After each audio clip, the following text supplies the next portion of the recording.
Hey everyone, Boardgame Brody and Em here with Meeple Mountain. We were sent a copy of Meeple London and the Case of the 625 Scoundrels by Scorpion Masque Games. Meeple London is a world-famous detective. And she needs your help in solving cases in which horrible scoundrels have committed a horrible crime. She needs us and you to identify the correct scoundrel among the 625 suspects in order to apprehend them. It's your job to watch and memorize the clues very closely. And then reconstruct the portrait of that trickster. Each player takes a booklet to use.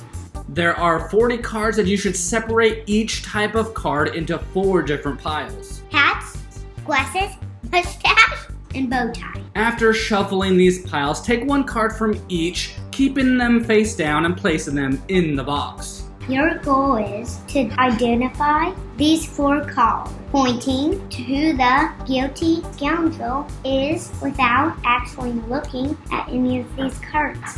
The oldest player becomes the chief investigator and is in charge of scrolling through the remaining 9 cards of each pile, but the chief investigator will also be playing the game. Each type of item will show up 2 times on the cards. So since you should see each of them twice, the card that only appears once is the item to help identify the tricky scoundrel. It only shows up once because the second card is in the box. The chief investigator starts with the hat pile, moving from the top of each player's booklet down, ending with the bow tie. The chief investigator will flip over the hat card, forming 4 different piles until there are no cards left.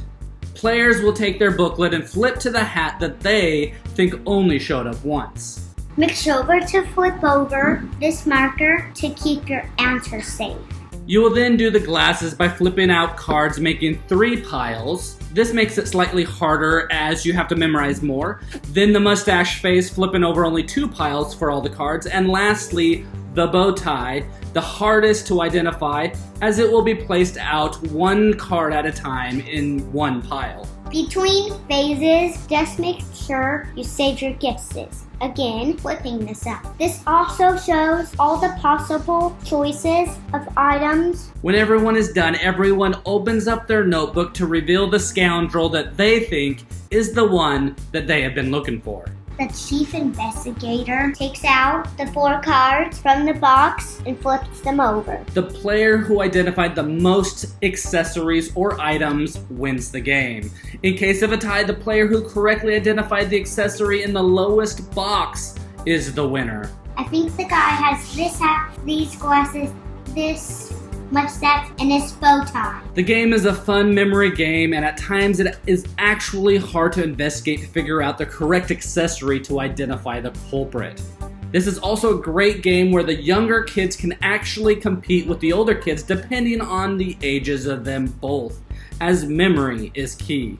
I had a fun time playing this game with Daddy. The game is a memory game where it gets a little bit harder each item that you go through.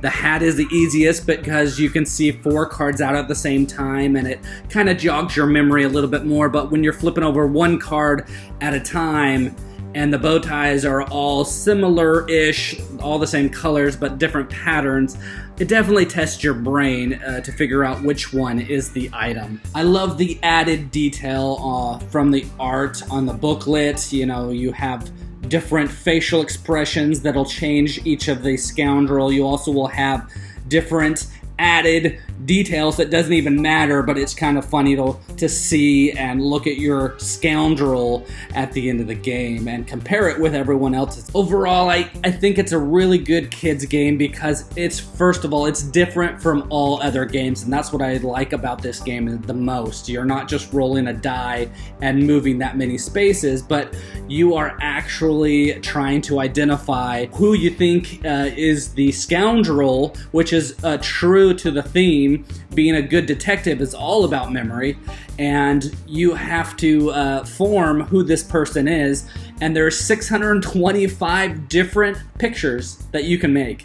And so it's different every time you play. The kids like all the funny faces and the funny things. They're not going to be perfect on the memory, so they're going to get some things wrong. And I was actually surprised to see how hard it actually is to get some of the correct answers sometimes. But it is definitely a fun and engaging game to play with your kids, for kids to play with each other. And again, I love the art to pieces. I love the little girl on the box. It just reminds me of my little girl. I really like looking at the funny faces. So gather up your friends and family to help identify all 625 scoundrels in Mia London and the Case of the 625 Scoundrels by Scorpion Masque Games.